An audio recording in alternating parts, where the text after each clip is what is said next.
વિજ્ઞાનના ક્વેશ્ચન આપેલા છે. કઈ ધાતુ 303 કેલ્વિન તાપમાને પીગળે છે? તો સીઝિયમ અને ગેલિયમ એવી ધાતુ એ 303 કેલ્વિન તાપમાને પીગળે. સીઝિયમ અને ગેલિયમ. સીઝિયમ અને ગેલિયમ. સીઝિયમ અને ગેલિયમ એવી ધાતુ કે ઈ 303 કેલ્વિન તાપમાને છે ને પીગળી જાય ભાઈ, પીગળે છે. આની સંજ્ઞા CS થાય અને ગેલિયમની સંજ્ઞા Ga થાય. આ ધાતુ 303 કેલ્વિન તાપમાને પીગળી જાય.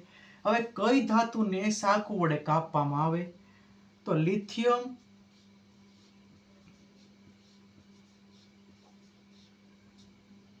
સોડિયમ અને પોટેશિયમ. લિથિયમ, સોડિયમ અને પોટેશિયમને સાકુ વડે કાપવામાં આવે છે ભાઈ, કારણ કે બહુ ચક્રી ધાતુ છે.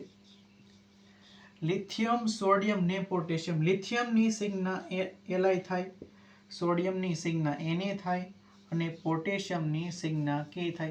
અને ટૂંકમાં આપણે લી ના કે યાદ રાખવું પડે. કઈ ધાતુને સાકુ વડે કાપવામાં આવે? તો લિથિયમ, સોડિયમ ને પોટેશિયમ આવે. પણ ટૂંકમાં લી ના કે તમે યાદ રાખો તો તમને યાદ રહી જાય ભાઈ. સાકુ વડે કાપવામાં આવે તો લિથિયમ, સોડિયમ ને પોટેશિયમ આવે. પણ એની સંજ્ઞા Li, Na અને K છે એટલે લી ના કે યાદ રાખવું પડે.